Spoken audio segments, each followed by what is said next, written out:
My son has had severe epilepsy since he was born. For 15 years, he'd have 10 to 20 epileptic seizures every day. And our whole life was basically revolved around his disability. And yet I would pray for other friends who had sick children, and it seemed like their kids got better, but my son didn't. The one moment that redefined this question for me was probably in 2004 with the tsunami that happened in Asia. And just the sheer devastation of a natural disaster just brought me to my knees. And where I was at the television saying, God, seriously, why? The question, how can God allow these bad things to happen, I think it's a reality. It's a hard question. In fact, maybe the hardest question.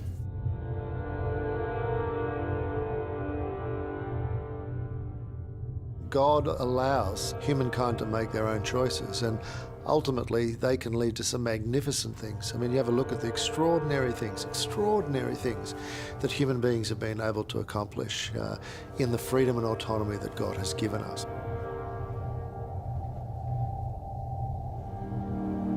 But the downside or the dark side of this autonomy or this freedom is that we can just create the most vile and contemptible and cruel and vicious outcomes of being human. A lot of what we see in the world, in my opinion, of what I've experienced, is, you have generations of men, women, father, mother, children. When they make the choice not to love God, love each other, you play that out, and there's a lot of pain that comes with that.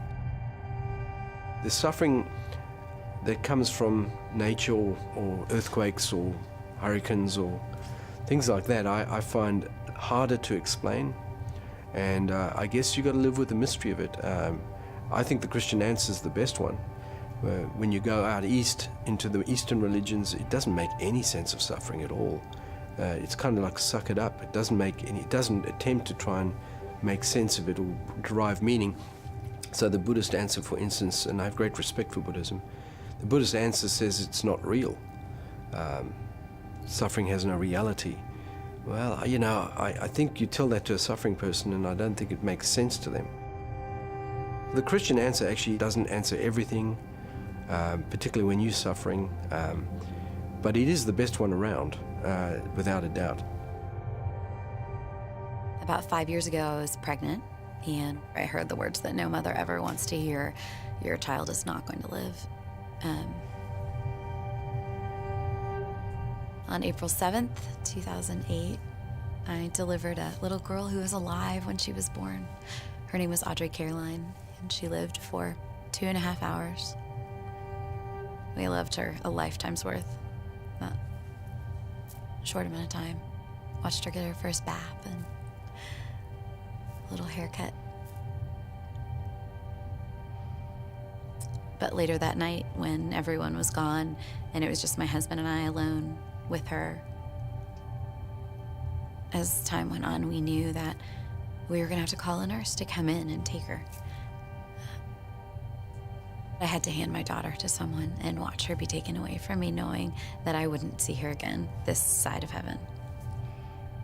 And as I lay in that hospital bed, and everything in me wanted to just bang on all the buttons and tell them to bring her back, I really called out to God in a way I never had before, and I just said, I can't do this, and I need you to just be here right now. I just need you to hold me.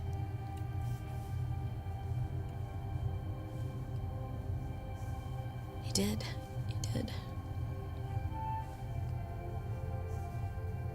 I will tell you that in that moment, I saw a side of God that I've never experienced and have never forgotten since then.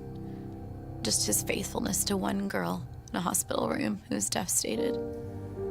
And I just really felt that he was there.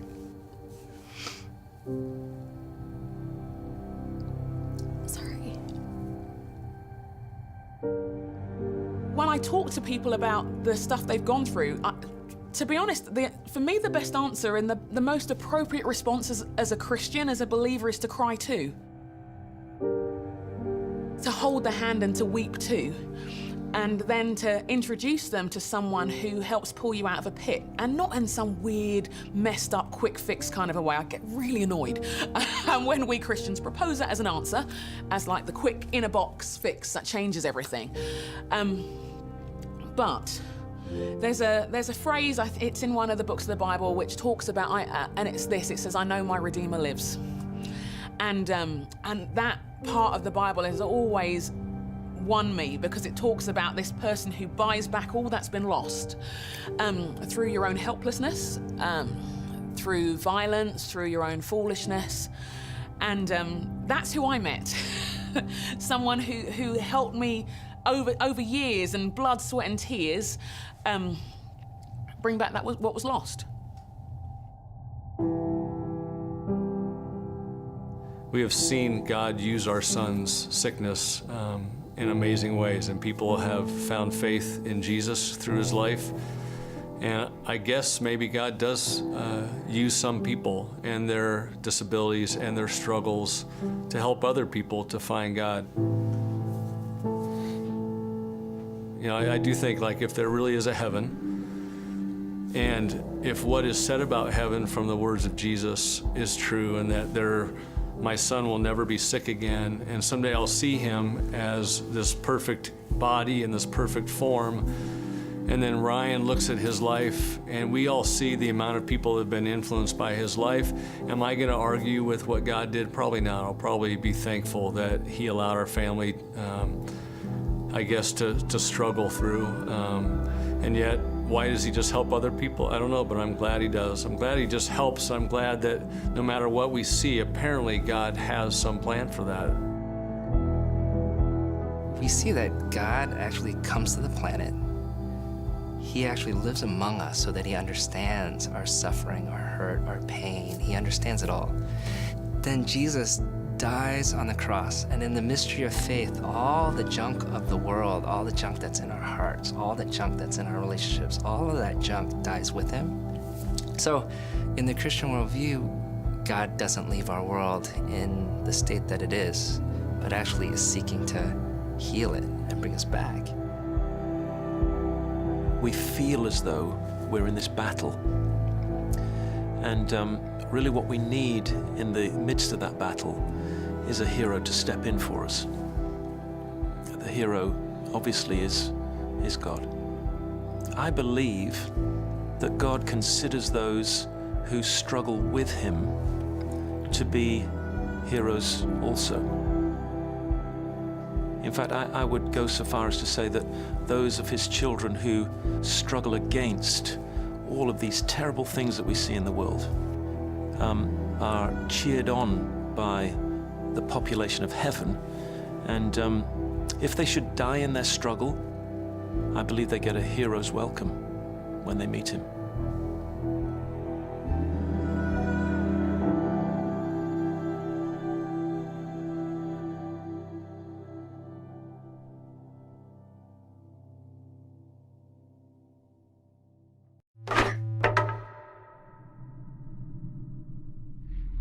There are 3 books in the Bible known as the wisdom literature: Proverbs, Ecclesiastes, and Job. The first, Proverbs, showed us that God is wise and just. Yeah, we learned that God has ordered the world so that it's fair. The righteous are rewarded, the wicked are punished. In other words, you get what you deserve. But then we meet Ecclesiastes, who observes, people don't always get what they deserve. Yeah, he said the world isn't always fair, that life is unpredictable and hard to comprehend, just like smoke.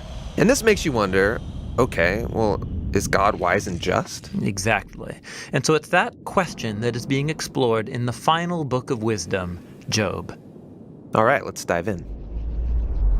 So Job begins with a strange story that takes place up in the heavens, which are described something like a heavenly command center. So God is there with these angelic creatures called the sons of God, and they're all there reporting for duty. And God points out this guy Job, his servant, showing how righteous and good he is. And then one of these angelic creatures approaches. He's referred to in Hebrew as the Satan.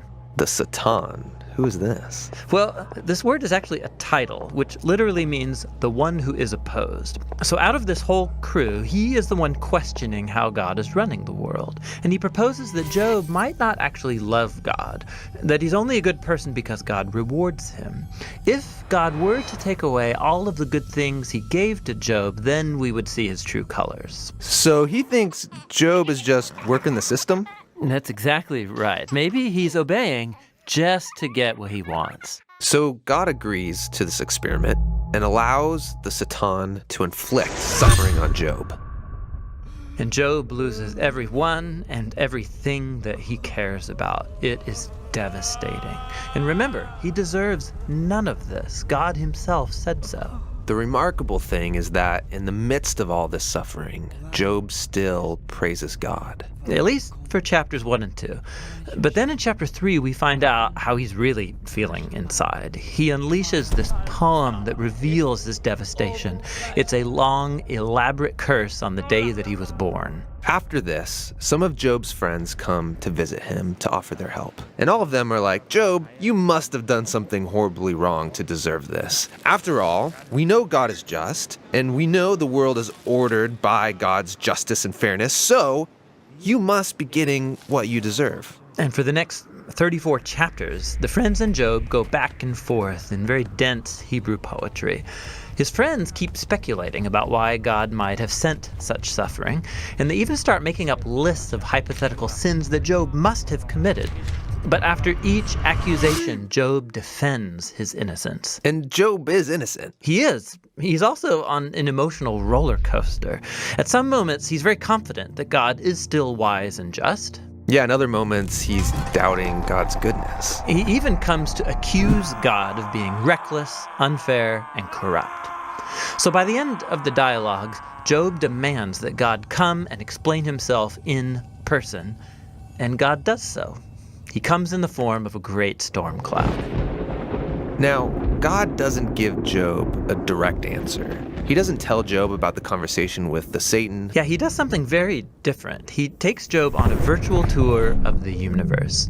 He shows Job how grand the world is, and he asks him if he's even capable of running it or understanding it, just for a day. He shows Job how much detail there is in the world, things that we might see every day, but really don't understand at all. But God does. He knows it all intimately. He pays attention to the beauty and operations of the universe in ways that we haven't even imagined and in places that we will never see. Then to conclude, God shows Job two wondrous beasts and brags about how great they are. Yeah, they are dangerous. I mean, they would kill you without even thinking about it. And God says they're not evil. They're actually a part of his good world. And then that's it. That's God's whole defense. It's kind of weird. I mean, what was this all about? It seems to be this.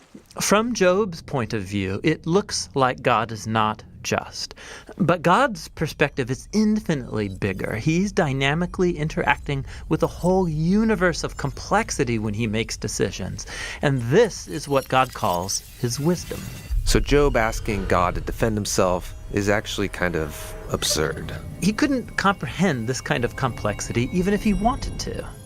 So where does this leave us? Well, it leaves Job in a place of humility. He never learned why he suffered, and yet he's able to live in peace and in the fear of the Lord. But that's not where the book ends, because after this, God restores to Job double everything he had lost. And this, again, is surprising. I mean, is this a reward? Is God saying, congratulations, Job, you passed this elaborate test? No, I mean, the whole book just made the point that Job losing everything was not a punishment, and so now getting it back isn't a reward. So why does he get it back? Well, apparently, God, in his wisdom, decided to give Job a gift. We don't know why. But what we do know is that Job is now the kind of person who, no matter what comes, good or bad, he can trust God's wisdom. And that's the book of Job, and the end of our wisdom series. These biblical books of wisdom are amazing. Each one offers a unique perspective on the good life, and you need to hear all of them together as you learn to live with wisdom and in the fear of the Lord. Hey you guys, thank you for watching this video from The Bible Project. You can find a lot more videos just like this one on our YouTube channel, The Bible Project, or at our website, jointhebibleproject.com. This was the final video in our Wisdom series. It's been super fun to make. We hope they were helpful for you. We're making videos like this because we believe the Bible is a unified story that leads to Jesus and has wisdom for the modern world. So we're making videos that explore every book of the Bible, its unique design and main ideas. We're also making theme videos that explore key ideas that run through the whole storyline of the scriptures. We have more videos planned, and we can do it because of your support. You can give a one-time gift, or you become a monthly supporter and help us with this entire project. The goal is to make the whole video library available for free to anybody, anywhere. Go to jointhebibleproject.com. You can download a full resolution version of this video, all kinds of other resources. It's there for free for you. Thanks for your support.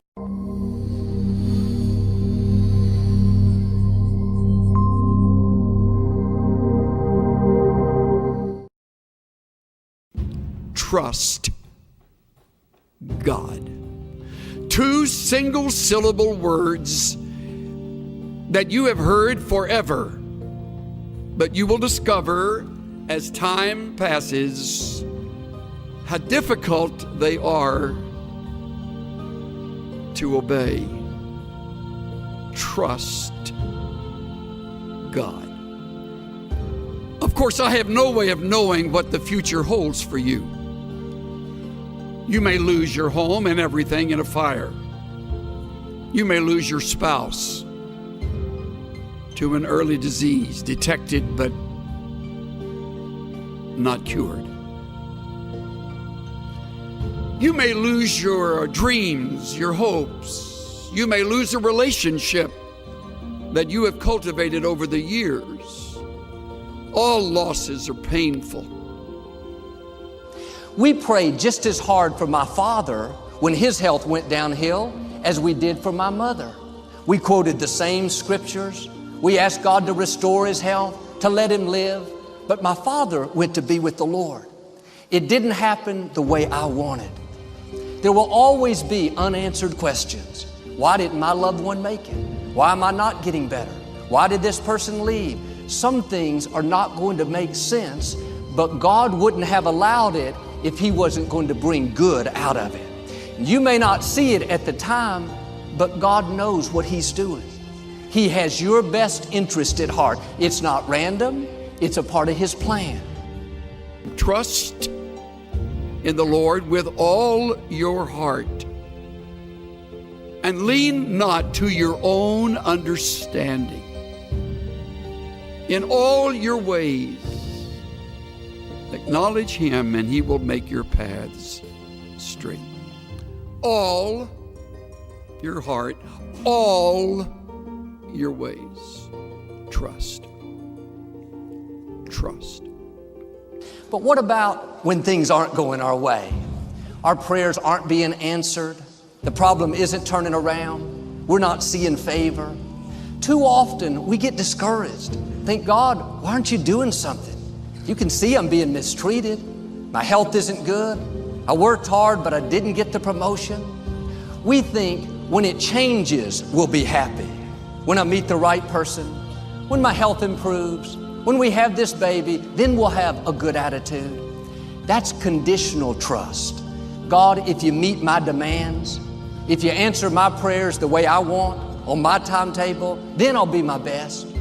The problem with conditional trust is there will always be things we don't understand. Something that's not happening fast enough. It didn't work out the way we wanted. If I would have had conditional trust, I would have gotten upset, bitter. God, why didn't you answer my prayers? The truth is, God did answer my prayer. It just wasn't the way I wanted. Are you mature enough to accept God's answers even though they're not what you were hoping for? God is a sovereign God. We're not going to understand everything that happens.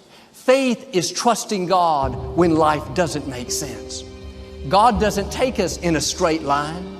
There'll be twists, turns, the disappointments, the loss, the bad breaks. They're all a part of His plan. But if you have conditional trust, you'll get discouraged and think, why is this happening? I'm going the wrong way. but God is still directing your steps. Trust Him when you don't understand. Trust Him even when it feels like you're going the wrong direction. Living worried, frustrated, disappointed, that takes our passion, it steals our joy, and it can keep us from seeing God's favor. And sometimes the closed doors, the disappointments, they are simply a test. God wants to see if we'll trust Him when we don't understand it, when life doesn't make sense. We have to show Him that we don't have to have the house to be happy. If we don't have the baby, we're not going to live bitter and sour. You're believing for your health to improve, but when you can say, if it doesn't get better, God, I'm still going to honor You. I'm still going to be my best. When God sees that you don't have to have it, many times like Him, God will give you back what you were willing to give up. Are you living frustrated because your prayers aren't being answered the way you want? Your plans aren't working out? Take the pressure off. God is in control. He knows what's best for you. You're not always going to understand it. If you did, it wouldn't take any faith. I'm asking you to trust Him unconditionally. If you'll do this, I believe and declare God is going to work out His plan for your life. He's going to open the right doors, bring the right people, turn negative situations around, and take you to the fullness of your destiny.